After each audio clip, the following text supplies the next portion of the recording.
UP के CM Yogi Adityanath ने PM Modi का काम आसान कर दिया। मोदी के संसदीय क्षेत्र वाराणसी में योगी ने ऐसा काम किया जिसकी चर्चा पूरे देश में हो रही है। बनारस में योगी ने भूमाफिया पर 4500 करोड़ रुपए की स्ट्राइक की है।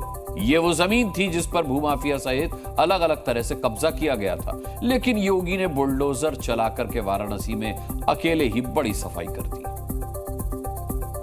योगी जी के बुलडोजर से तो ही भूमाफिया बेचैन रहते हैं। देखो, विकास भी कराएंगे लेकिन बुलडोजर रुकेगा नहीं। माफिया के ऊपर बुलडोजर चलता रहेगा।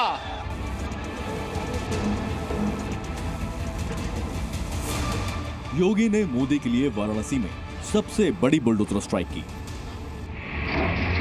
एक दो नहीं, वाराणसी में सिर्फ 3 महीने में ही 458 बीघा जमीन भू माफियाओं से खाली करवाई गई है। योगी के सिस्टम ने बुलडोजर चलाकर और कई जगहों पर बुलडोजर के बिना ही सरकारी जमीन से कब्जा हटवाया। बिना परमिशन के कब्रिस्तान की जमीन पर प्लॉट काटने वालों को सबक सिखाया। कई जगहों पर कब्जे के बाद बनाई गई दुकानों को ध्वस्त किया। पूरे इलाके में सड़कों पर हुए अतिक्रमण को खत्म किया और सिर्फ शहरों ही नहीं बल्कि गांवों में भी सरकारी जमीन का कब्जा वापस लिया। ये सब कुछ उस वाराणसी में हुआ है जो पीएम मोदी की संसदीय सीट है, और यहाँ पर योगी ने ऐसा मैसेज दिया जो पूरे यूपी में पहुंच गया। उत्तर प्रदेश का बुलडोजर जमीन माफिया और दंगाइयों के ऊपर चढ़ता इनकी छाती को रौंदते हुए आगे बढ़ता है। तो बहनों और भाइयों, उत्तर प्रदेश में 7 वर्ष से कोई दंगा नहीं हुआ। पीएम मोदी के वाराणसी में नगर निगम ने लैंड बैंक बनाने का रिकॉर्ड बना दिया है। सिर्फ 90 दिनों में बुलेट की रफ्तार से हुए काम को समझिए। वाराणसी नगर निगम ने अपनी 458 बीघा सरकारी भूमि पर दोबारा कब्जा कर लिया है। इस जमीन की कीमत करीब 4500 करोड़ रुपए से ज्यादा बताई जा रही है।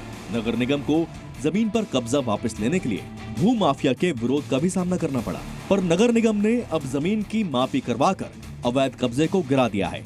अब ये कीमती सरकारी जमीन पत्थर के पिलर और कंटीले तारों से घेर कर सुरक्षित बना दी गई है, जिसे अब दूसरे कामों में इस्तेमाल किया जाएगा। माननीय मुख्यमंत्री जी का जो ड्रीम प्रोजेक्ट है, बिल्कुल हम लोग उसी पद चिन्हों पे चलते हुए अभी तक हम लोगों ने करीब 1200 से ऊपर बीघे की जमीन हम लोगों ने चिन्हित कर लिया है, और चिन्हित करके और बाकायदे उस पर अगर हम लोग उस पर कब्जा लेने की कार्रवाई कर रहे हैं। लगभग 500 बीघे हम लोगों ने कब्जा कर लिया है। 450 से 500 बीघे कब्जा कर लिया है। योगी सरकार ने जो जमीन कब्जा की है, अब उस पर सरकार नए प्रोजेक्ट लॉन्च कर पाएगी। कई जगहों पर अतिक्रमण खत्म होने के बाद सड़क और बाकी कामों के लिए एक्स्ट्रा जमीन मिल गई है, यानी वाराणसी की जनता को डबल फायदा हो गया। ये तो बड़ी खुशी की बात है कि जो फालतू की ज़मीनें नगर निगम की पड़ी थी और लोगों ने कब्जा किया था, अगर उसको घर वापसी कराई है, जिसको लोगों ने कब्जा कर रखा है, चाहे वो बड़ा व्यक्ति हो, चाहे छोटा व्यक्ति हो, चाहे किसी भी प्रकार का हो, तो वो उससे जो है उसको मुक्त करा करके वो समाज के लोगों के लिए उसको जो अच्छी बात है। ये जो ज़मीन कब्जा मुक्त कराए गए हैं वो आम जनमानस के हित के लिए प्रयोग होना चाहिए। सरकार को आम जनमानस के लिए जो मूलभूत सुविधाएं हैं उसके प्रयोग में कार्यरत रह के कार्य करना चाहिए। और योगी जिस स्पीड से ये काम करवाते हैं, उनके बुलडोजर एक्शन की तारीफ कई बार खुद प्रधानमंत्री मोदी भी कर चुके हैं।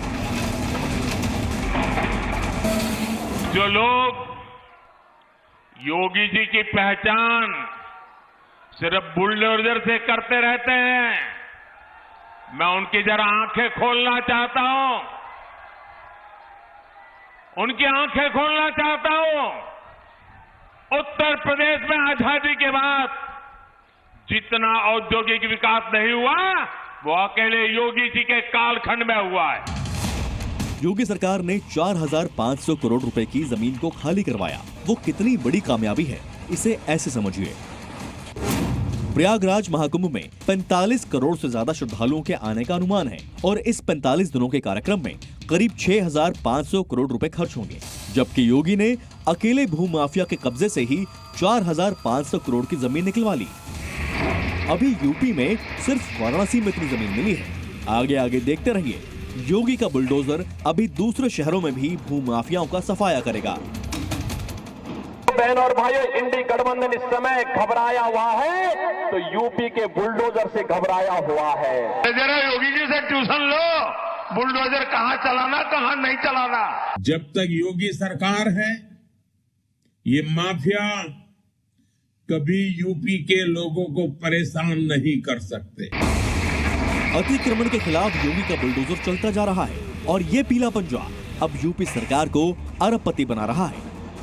ब्यूरो रिपोर्ट, जी मीडिया।